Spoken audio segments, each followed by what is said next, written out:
They were going to take it upon themselves to override MCL 123.1102, which is our law on preemption. I didn't want to get off into preemption today, but one thing that I want us to keep in mind when we talk with our legislators later today is that we really need to take another crack at our preemption law. We need to make sure that when local units of government, such as school boards, take it upon themselves to decide that they are above the law and can enact illegal policies, that we have punishment and fines in place to make them pay.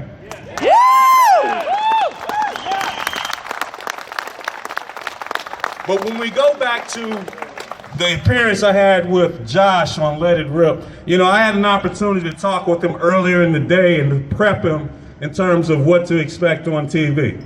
I essentially told him, and we had a second session one-on-one in the green room. I said, look, these guys are going to come at you. They're going to call you paranoid. They're going to call you a coward. They're going to say that you're not a man. They're going to question everything that they could possibly come up with to belittle your right to carry a firearm. You do not need a right to carry a gun. In fact, you do not need to explain your desire to carry a gun. You can carry a firearm everywhere you are legally entitled to.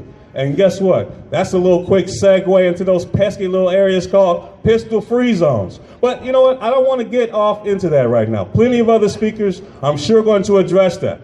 The point that I really want to talk about is our mentoring brand new patriots and supporters of the Second Amendment that are coming behind us and after us. Josh handled himself very well on Let It Rip that evening. I was so very proud of him that he did not let the petty attacks on his character and his personality deter him from explaining his right to carry a firearm and that it should not be infringed.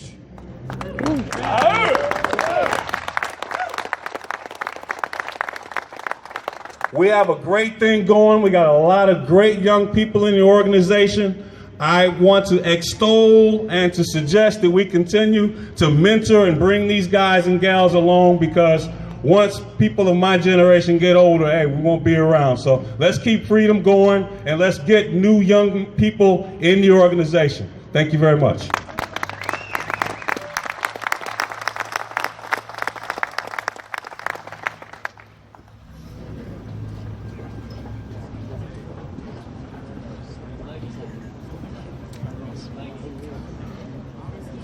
Next speaker is Johnny Roehrig. Johnny is president of Young Guns in Michigan. I'm going to let him introduce the organization.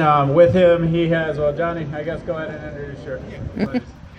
Hello! Hello! Well, would you look at this? What a great group here. Woo! Thank you, guys. Man, we were walking up here earlier today. I said, how awesome is it that we can all walk up here like this at the Capitol? This is pretty awesome. I work with a pretty good group of guys over at Young Guns. We're trying to educate the younger generation of firearms owners, people that might even not have guns yet, just get them interested. We have a Facebook page right now. That's really all that we're doing, but we're helping to educate through that system. I got my cousins behind me here. We got a great group, great following. We got about 2,000 people on there now. If you guys would like, you can go check us out on Facebook at Young Guns. I'm going to become a certified NRA instructor this summer, so we're going to be trying to put on some very inexpensive training for people who probably have some financial issues going on right now. So please look us up, and that's our group. So thank you, guys. Woo!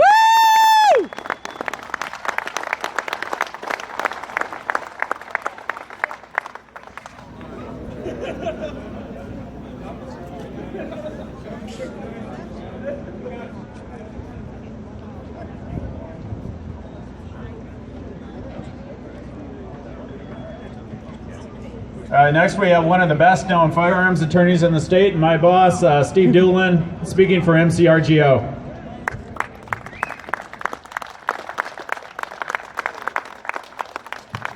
Thanks. in my position with MCRGO, I get to spend a lot of time talking and debating with anti-gun folks, gun grabbers. And I think about why they have that position. And the truth is, most of them just aren't comfortable with freedom. They're willing to delude themselves into thinking that somehow, if they pass a law or put up a sign, there won't be guns wherever they say there won't be guns. And we know that's not true. And we know that those of us who have guns and who carry guns are extremely law-abiding. There are folks that I've debated on television, on radio, folks I've had conversations with in my law school class. I teach a class on firearms law. They couldn't believe that what's happening here right now can happen. That you can get this many people with guns all in one place and it won't be blood in the streets. Shootout at the OK Corral. They can't imagine that Heinlein was right. An armed society is a polite society. I love coming down here for these days. Everybody's very friendly and very polite, frankly. I like that a lot.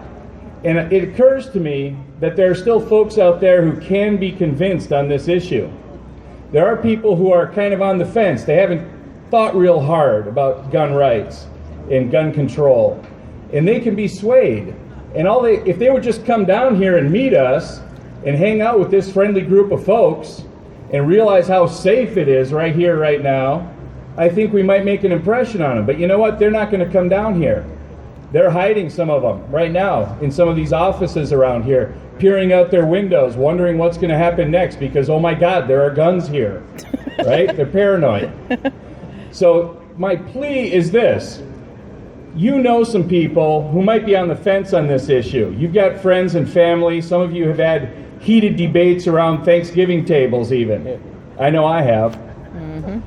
Get those folks out to the range. That's my plea today. We could talk about law and policy and specific bills, and we're all preaching to the choir when we do that. We know you're going to applaud when I tell you that gun control only affects the folks who are law-abiding. You know that. There's no reason for me to stand here and say that. But just get some anti-gunners to the range. I think we need a national Take a Gun Grabber to the Range Day. Woo! Show these folks who are on the fence that it's not only safe, it's fun, for God's sake. It's fun, right? Yeah. If you actually talk to the folks in the media, they see us as this insulated group of people who are always pissed off and grumpy about the fact that our guns are being taken away, and they don't understand why we're so angry all the time. Try not to be angry when you take them to the range, please. Be friendly. We're all friendly people. I know that. That's why we all feel comfortable here right now. I haven't even met most of you, and I feel fine hanging out with you with guns, right? So get them out to the range, be friendly, show them how fun it is. I think that's one of the most effective things anybody can do to help sway those folks who are undecided in the middle on this issue. Thanks. Woo!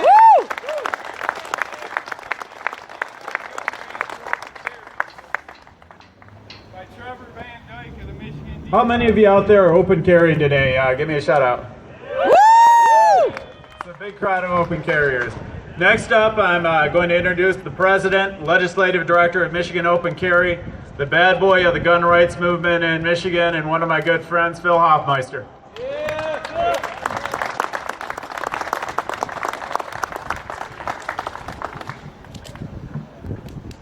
Well, you know, I've always liked to speak extemporaneously, so I won't read to you. I just prepared a few notes. The reason what drove me into this, into this position was the elimination of pistol-free zones. That was back in 2011 in the fall. I'm a bit ashamed to say, at the end of 3 years here, 4 years now, been doing this, we still have pistol-free zones in Michigan. I wish we didn't. The current political environment kind of makes it a little bit difficult. Does anybody know why we still have pistol-free zones in Michigan? Well, that sounds about it. You know, we got a person who's losing the governor's seat when it comes to guns. Might as well be a Democrat. Unfortunately, Rick Snyder's not very pro-gun, so that's why we still have pistol-free zones. it's a real shame. In Michigan, we have a Republican majority in the Senate, in the House, and we have a Republican in the governor's seat, and we still have pistol-free zones. We still have registration that needs to end, and it needs to end hopefully next session when we get a new governor, but we're going to keep trying this time. But we really need to try to bring Snyder around, and I'm just kind of lost on how to do that. One thing that we are making headway on, not through legislation, but through the court system, is preemption. How many of you are familiar with the Capillary District Library case? There's a library about a quarter mile that way. Back in 2010, I open carried there. They didn't have a problem with me being there. A couple weeks later, somebody else open carried there, and they had a big problem with it. And that spawned a lawsuit that lasted 2 or 3 years. And the end of that lawsuit, the Court of Appeals ruled that authorities, these library authorities, has basically got a county and a city that came together and made a baby government. Even though the county and city are preempted, in other words, they can't make laws stronger than the state government about guns. The authorities said that they could make their own rules about guns, even though they're formed by the county and the city. Action Committee? Go figure. Okay, The Court of Appeals told them otherwise, Yep. and said that only the state legislature the state legislature has intended to occupy the field of firearm regulation to the exclusion of all other local governments. That was huge. It expanded on the MCRGO versus Ferndale case.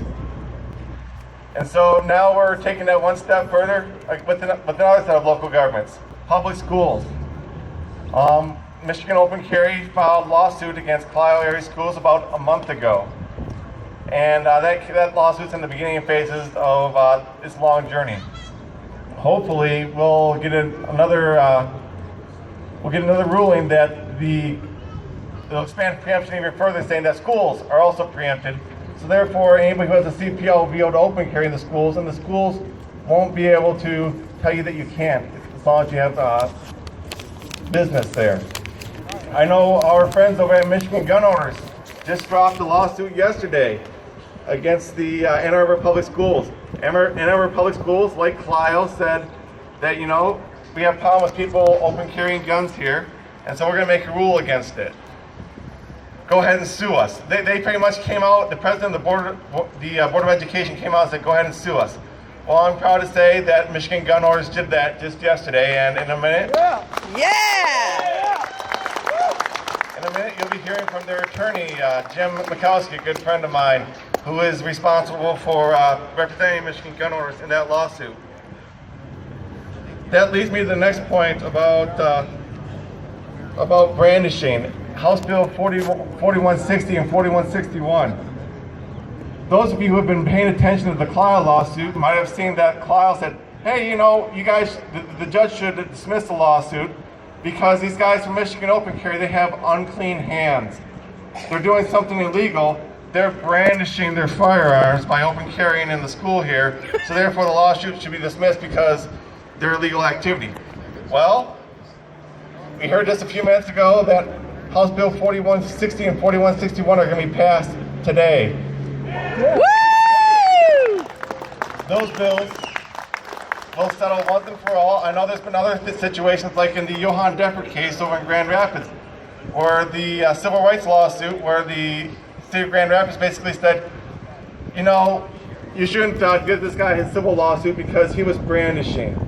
We've been hearing this for far too long, that open carry is brandishing, and this will settle it once and for all, written in the state statute, that open carry is not brandishing.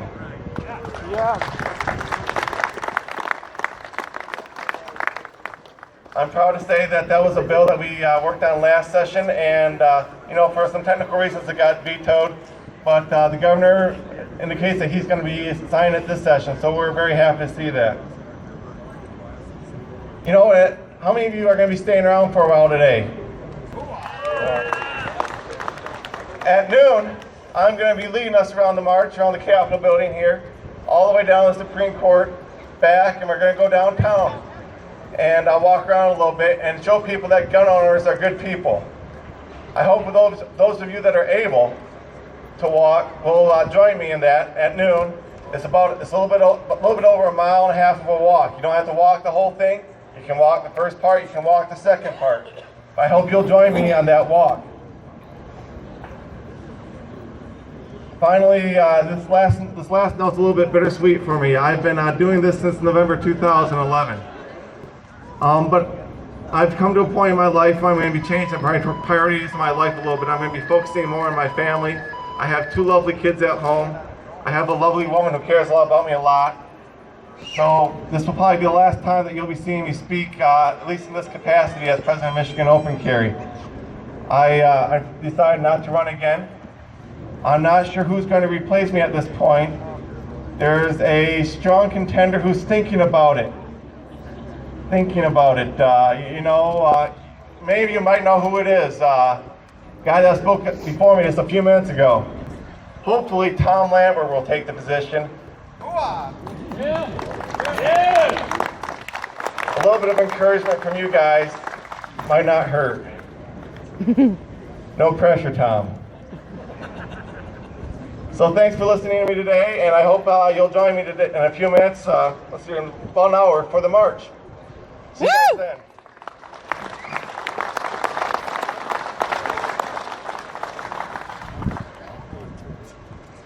Our next speaker is the gentleman who organized the original Second Amendment March. Many of you are unaware the Second Amendment March didn't actually start here in Michigan at the Capitol. It started with a march several years ago in Washington, D.C. Skip Coryell put a team together that went a very big event. I think it had tens of thousands of people at it. We copied that format here for Michigan. Skip is a Second Amendment educator and probably the best well-known Second Amendment author and publisher in the state of Michigan. He runs White Feather Press. Skip Coryell.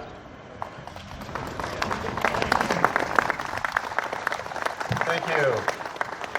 I remember back in 2009 when, before I organized the Second Amendment March, I had actual time on my hands.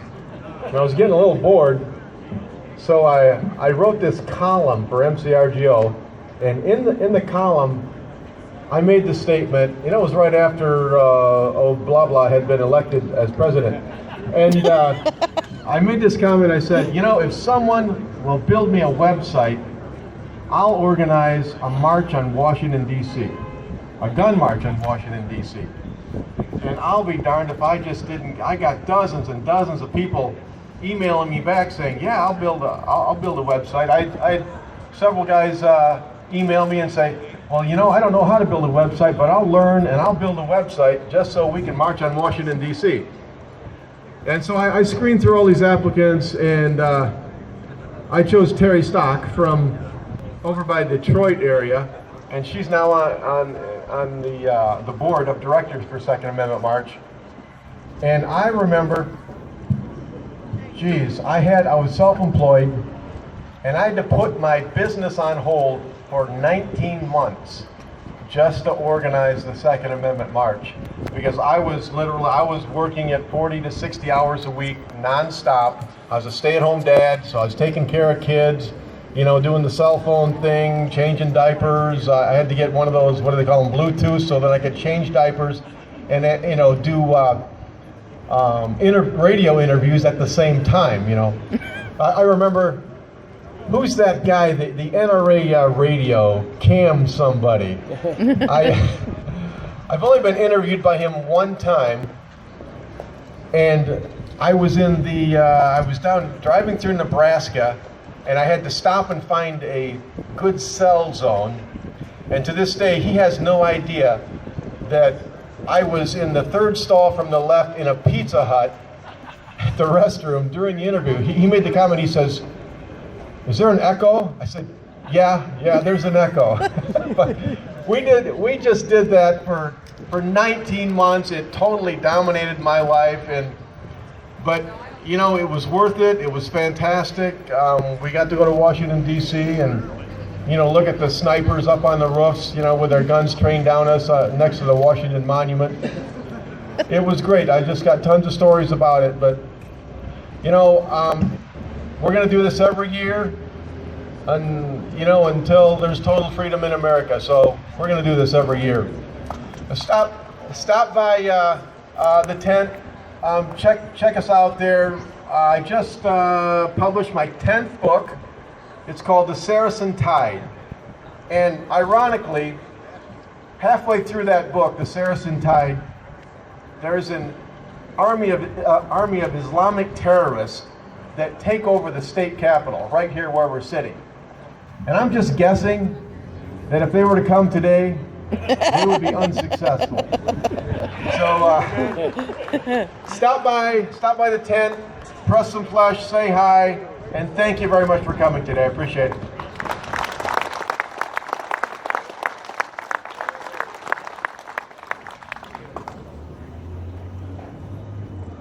Our next speaker has gotten quite a bit of exposure in Michigan news media over the past 36 hours as a result of the newly announced lawsuit against the Ann Arbor School District. Let me introduce you to Jim Makowski, speaking for Michigan gun owners. He's also the attorney for the organization. Jim? Woo!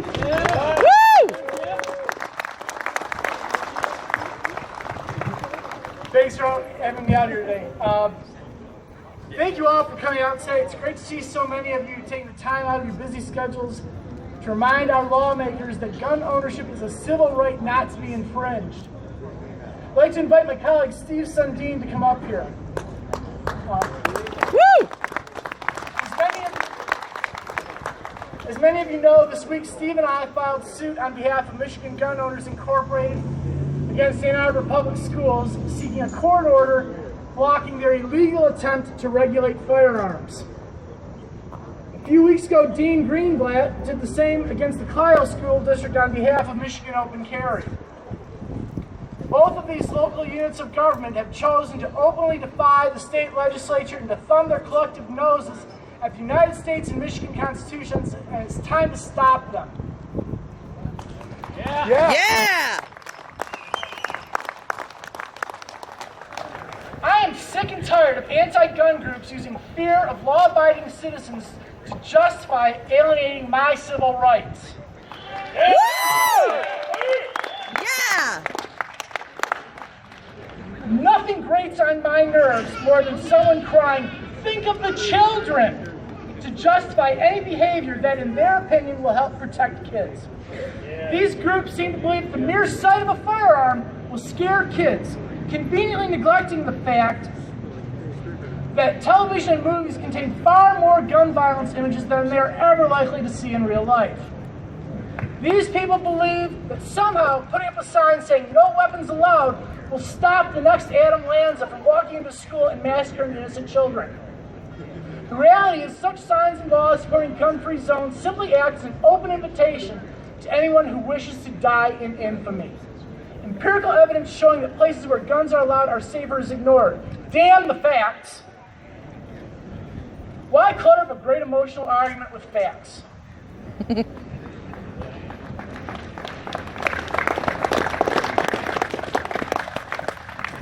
As children, our parents taught us to respect authority and to obey the laws. As parents ourselves, we teach our children how important it is to follow the law and the consequences of breaking it. In Washington, D.C., there seems to be a belief that lawmakers are allowed to break the law, and apparently this attitude has trickled down to local government here in Michigan. When those charged with educating our children decide to knowingly and intentionally break the law, it is reprehensible. When I think of the children, I know that my first and most important duty as a father is to protect them from real threats and not imaginary threats. A gun openly carried by a law-abiding citizen is an imaginary threat. A gun wielded by a psychotic who wants to make a name for himself by killing innocent children is a real threat. In Michigan, I at least have the ability to openly carry my firearm when I go to pick up my kids up to school, while at the same time I wish I could do so concealed. One argument that people always use against open carry is the inability to differentiate the sheep from the lambs, who the good guys are from the bad guys. This is simply ridiculous. Let's apply a little logic here. If someone truly has evil intent, the first time you know they have a gun will be when shots are fired. Policies by public schools and barring legally carried firearms are both morally and legally indefensible. I call on the legislature today to move forward with HB 5500 and put some teeth in the preemption statute. It is time to hold local lawmakers accountable for contemptuously breaking state law. Yeah. I'm going to turn it over to Steve. Thank you for your time listening to me. Woo! Yeah. Thanks, Jim. I'm going to be really quick. You know, it's not very often that you know, I generally like my job, but I don't always get to litigate things that I really am passionate about. And this is one of the things that I am really passionate about. The Ann Arbor Public School Board and the supporters of this no carry provision want to portray themselves as being pro-schools and pro-kids. And like Jim said, they're doing it for the kids. You know, that can't be farther from the truth. I'm a parent of 2 public school kids. My wife teaches in the public schools. I understand what it means to care about kids and to care about the schools. The whole purpose of this litigation is to stop the schools from promulgating these illegal and immoral rules. You know, the whole point of this litigation is to stop them from doing that and to make it so that law-abiding citizens have the means readily available to defend themselves and to defend the people they love. Thank you all for coming out. Yeah. Woo!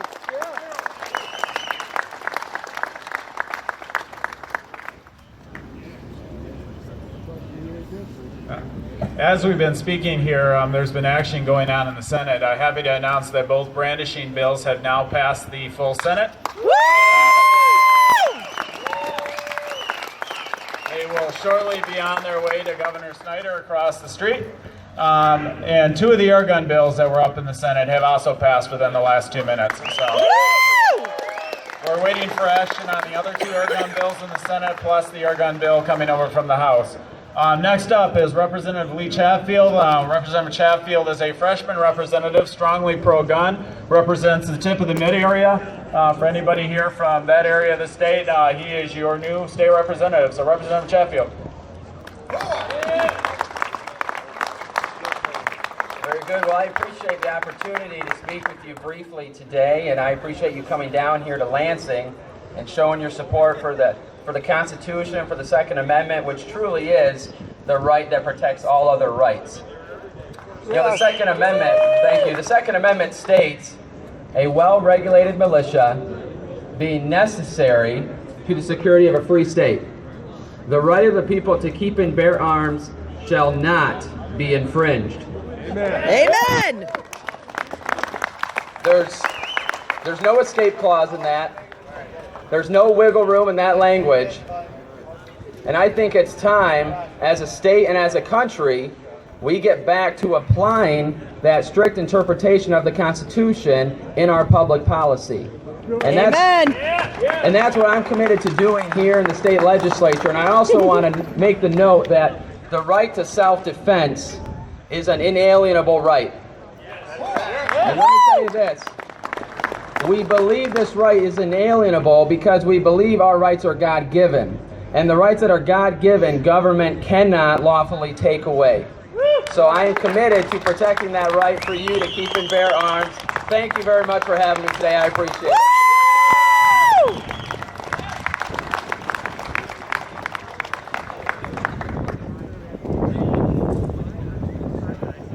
Next, I'd like to introduce Brian Jeffs. Many of you know him. Brian is actually the founder of Michigan Open Carry, back about 10 years ago now. 2009, so okay, a little bit less than 10 years. Brian also runs the Second Amendment March here in Michigan. So Brian Jeffs. Brian, woo! Thank you. Can you hear me all right? Yes. All right. This is impromptu. It's going to be short.